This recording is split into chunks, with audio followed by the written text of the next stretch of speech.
Good morning, everyone. I'm just going to wait for you guys to tune in on Facebook, Instagram, YouTube.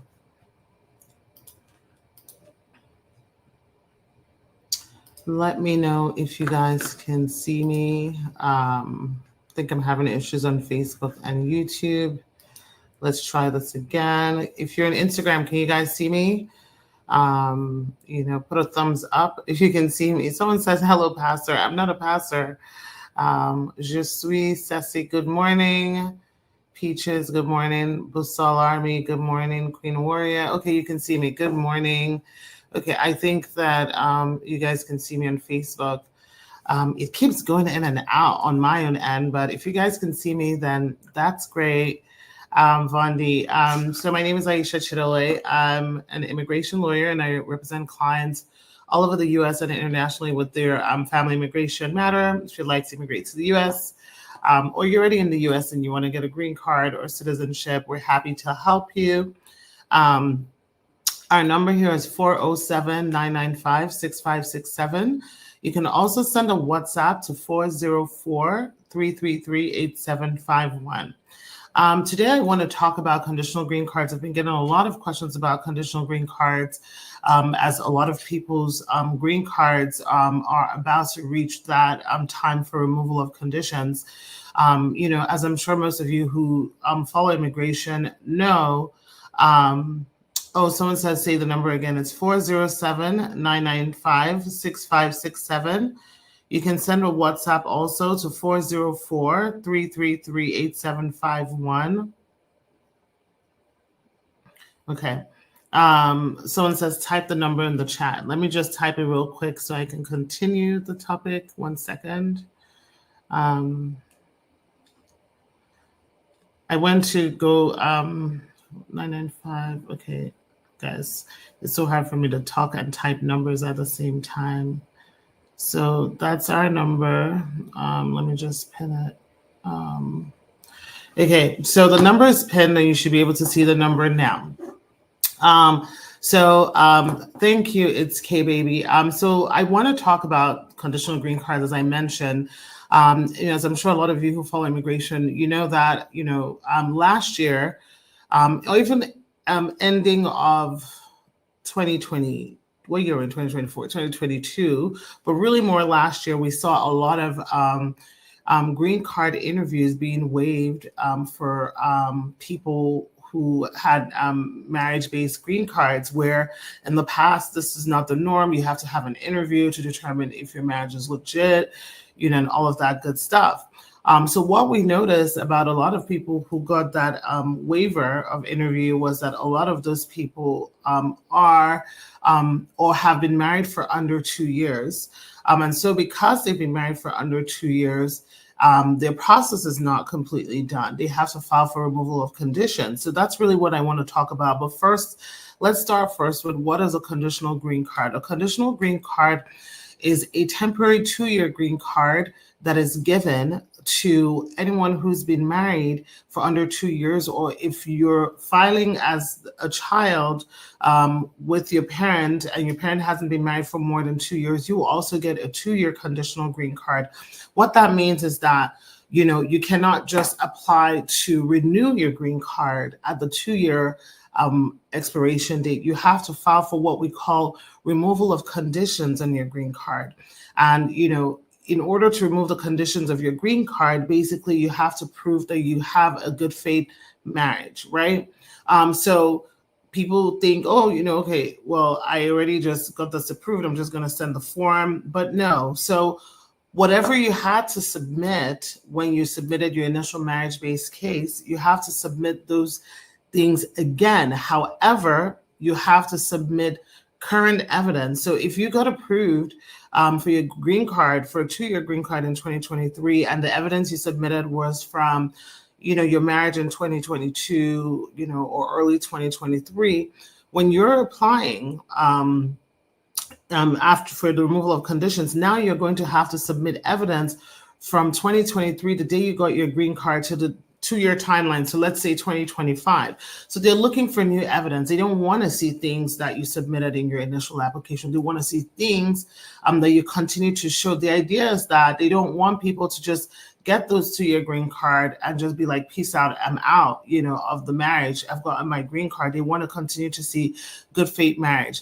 In my practice, I have found that conditional removals are much more challenging and complex than a typical marriage-based case, because there's certain allowances that are not easily given as they would be if, let's say, you hadn't gotten a green card before, i.e. now you have a green card, now you have a social security number. So they're definitely tougher on you in trying to get proof of your marriage. They're no longer going to buy the excuse of, well, we couldn't get a bank account, or my name couldn't go on the lease, or we couldn't get a credit card.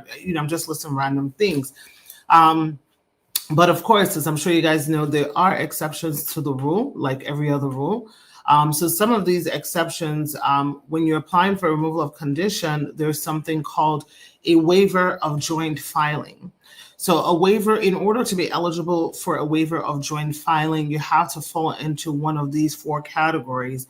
1, your spouse is now deceased.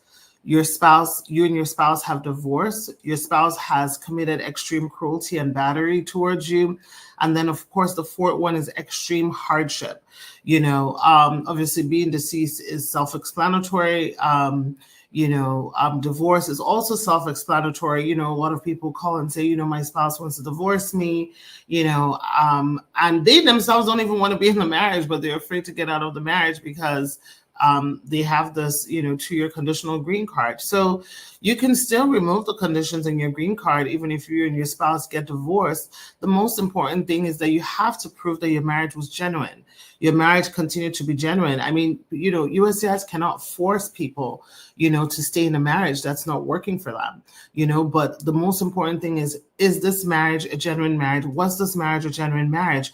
The same applies for extreme cruelty. So not only do you have to, in that case, prove that your marriage was genuine, in this case, you also have to prove that, you suffered extreme cruelty and battery. The standards of this are much higher than, say, in a VAWA case where there's no green card, there's no social security number, there's no EAD, any ability to work or gain financial independence, or really have any way to identify yourselves.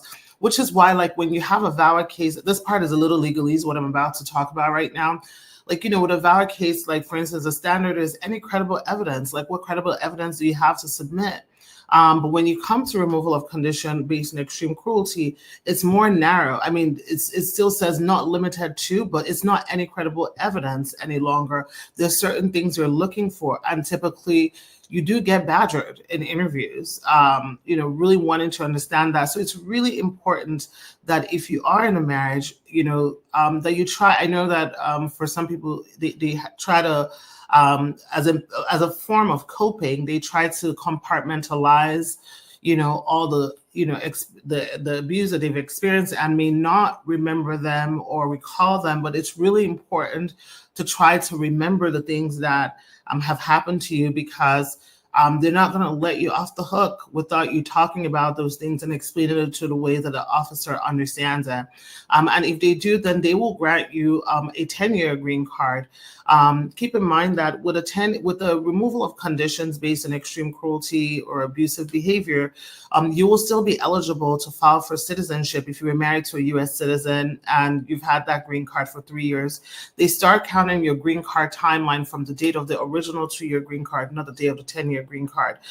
If it's based on divorce, then you have to wait 5 years from, of course, the date of marriage.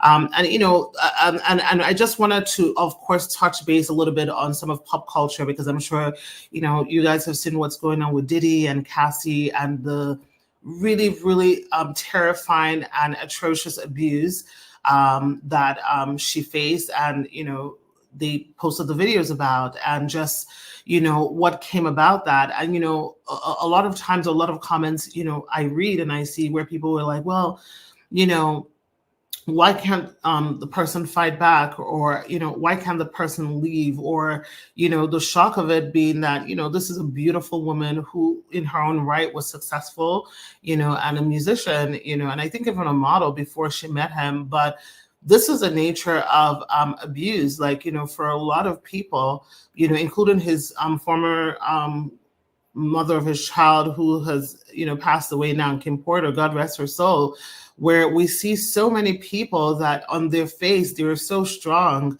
and the psychology behind abuse is that someone is saying they can't hear me. Can you guys hear me on Instagram or on Facebook or YouTube? Well, if you can hear me, let me know in the comments. Let me see what's going on. I don't know if I'll be able to fix it, but if you can hear me, let me know.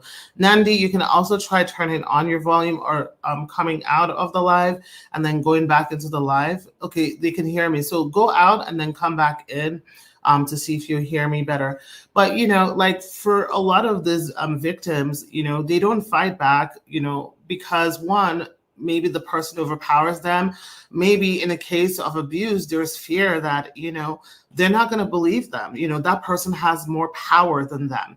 And I want to talk about this phrase called power, because when I say power, I know that some of the men here may misconstrue that as me saying it's not only women that experience abuse. Power in this case could take many forms. Power could be in the form of physical abuse. Power could be in the form of what you have that makes you puts you at a higher level than the person. So in immigration cases, while abuse with VAWA and conditional green card removals apply to both men and women, sometimes it's not about physical power. It's about control. Control is a form of power. If someone has a U.S. citizen status and says, well, you could go try to call the cops, they're going to believe me over you because you don't have papers. I'm going to tell them that you're working illegally. I'm going to call the IRS and tell them that you're working undocumented. That is a form of subjugation and bondage.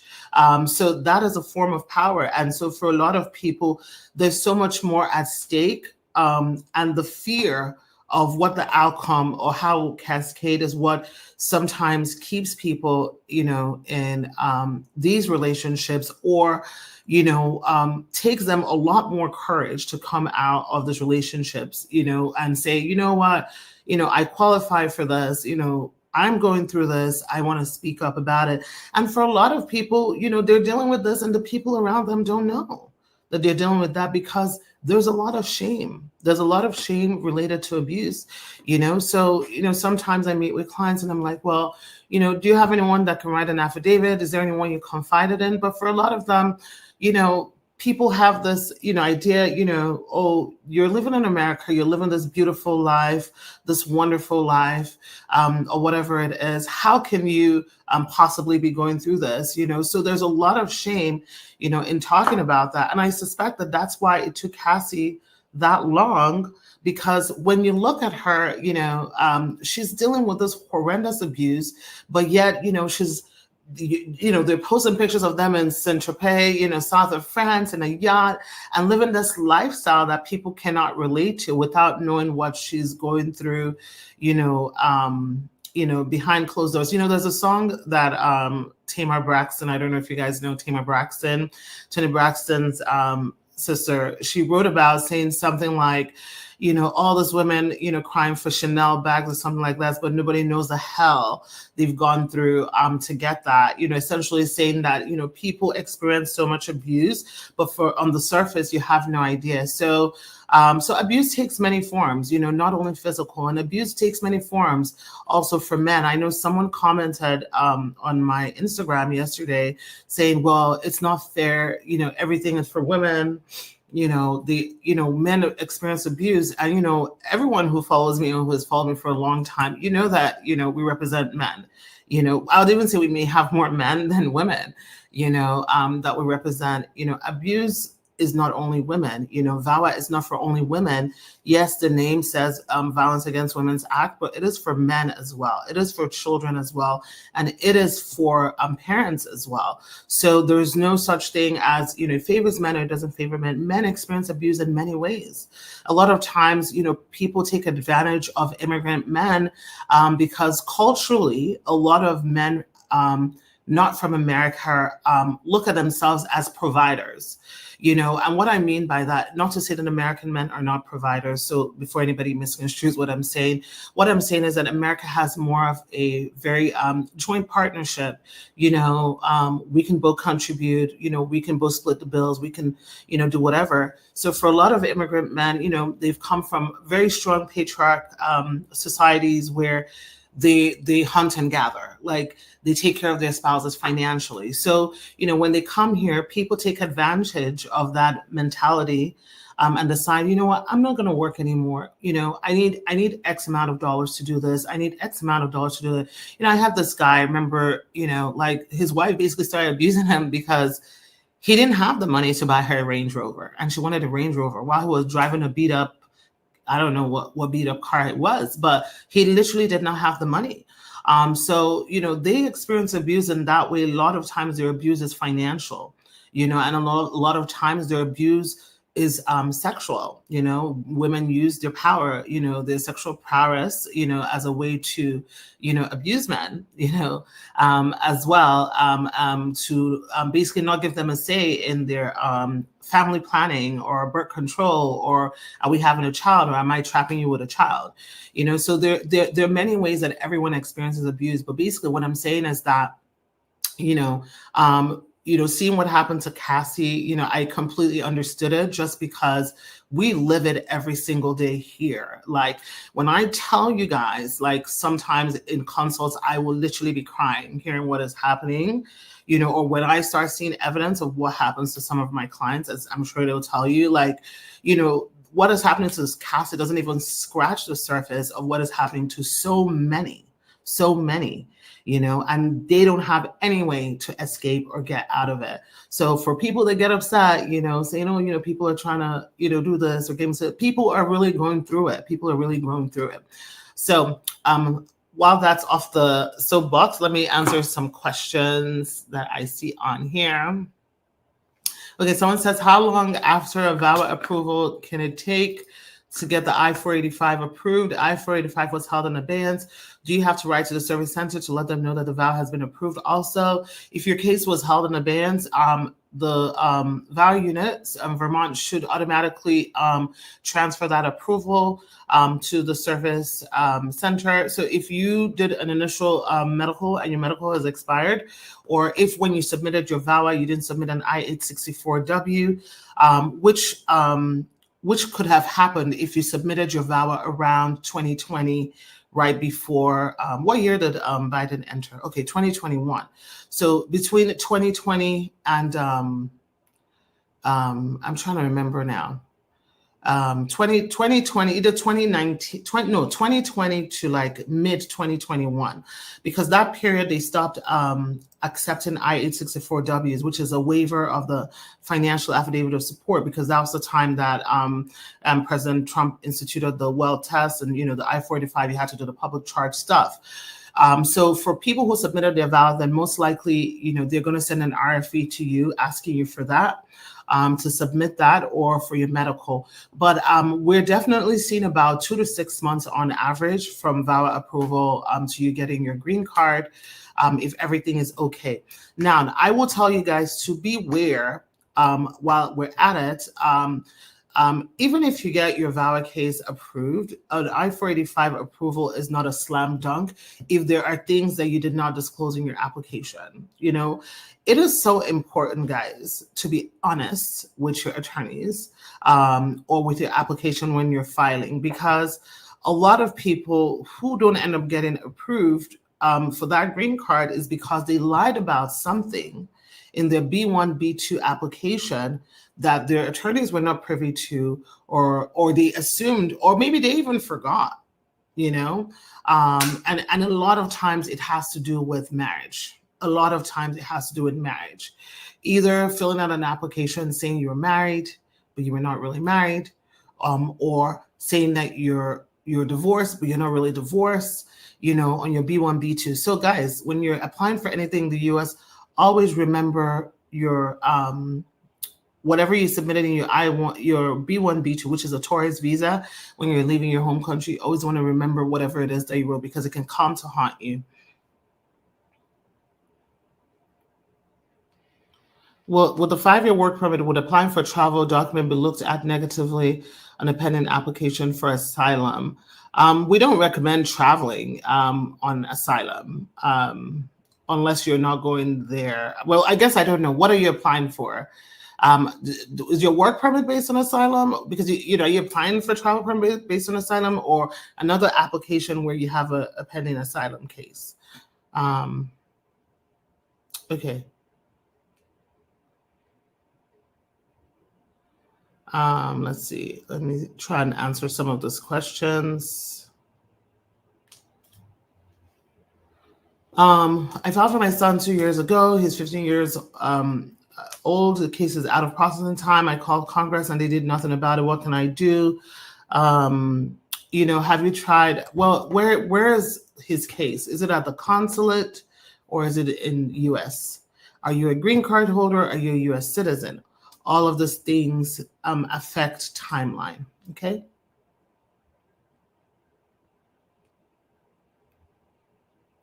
I received an EAD approval, but I haven't received it yet. Let me turn off my heater. It's so hot in here. But I did receive my social security number. Is that's normal? It has not been 30 days. Usually, if you haven't received it after 30 days, you want to check in. You can also log in and see on your USCIS case, like go to your USCIS case tracker and see if it's been shipped out. If it's been shipped out, usually there'll be a tracking number there where you can track it. Like there's certain, I don't know about other states, but like for instance, in the state of Georgia right now, the mail system is going through like some sort of like overhaul where they created like a new warehouse where all mails have to come into that facility and be sorted. So it's really caused undue delay for a lot of mails that are going out through the United States Postal Service. And so it's basically required us to spend the additional money on FedEx and UPS until they can sort that. But USCIS sends your mail through United States Postal Service. So it depends on where you are. So check those things first to see where it is. It's the quality for me. Says, any of y'all ever traveled on I-131 advanced parole? I haven't. I'm a U.S. citizen. However, a lot of my clients have. In order to travel on advanced parole, it really depends on your immigration history, where your case is. For my clients, I always recommend that before they travel or book a trip, they should always confirm with us that it is okay for them to travel, and then we'll just assess, their whole case history and let them know. Is it possible to sue USCIS when your case is still pending? Yeah, you could, if your case has been out of processing time in a way that's ridiculous. One of the things I recommend is that you really should have a slam dunk case and feel strongly about the evidence that you submitted to file the lawsuit, so that you can get approved, instead of them basically saying, okay, you want a response, we're going to go ahead and deny you because you're not eligible. What if they broke up because of the treatment you received from your wife or your husband? I guess this was in relation to me talking about conditional green cards. Again, if you have a conditional green card, if you broke up with your spouse because of the treatment, you might want to look at whether you qualify for a waiver based on divorce or a waiver based on extreme cruelty and battery. With extreme cruelty and battery, you don't have to be divorced to file that. And with divorce and extreme cruelty, as well as debt, you don't have to file. You don't have to file within the 2-year window. You can file these applications early, and you can also file it late if you can prove, that your reason for filing it late. As well, with abuse, you can file it late. Well, with divorce, as long as you can explain that it was not due to your fault that you filed it late. What about getting a green card for a marriage for 3 months? Yeah, so if you get a green card because you've been married for 3 months, you will still get a 2-year conditional green card if at the time they make a decision on your case, you've only been married under 2 years. My work permit hasn't been issued since I applied in March last year. Biometrics done since May last year. Is this normal? I would say that you've probably passed a normal process and timeline. So this is a good time to reach out to USCIS to request a decision. I do have to jump off, guys. I'll chat with y'all later. I hope you guys have an amazing day and rest of your week if I don't get to see or talk to you guys. All right, bye.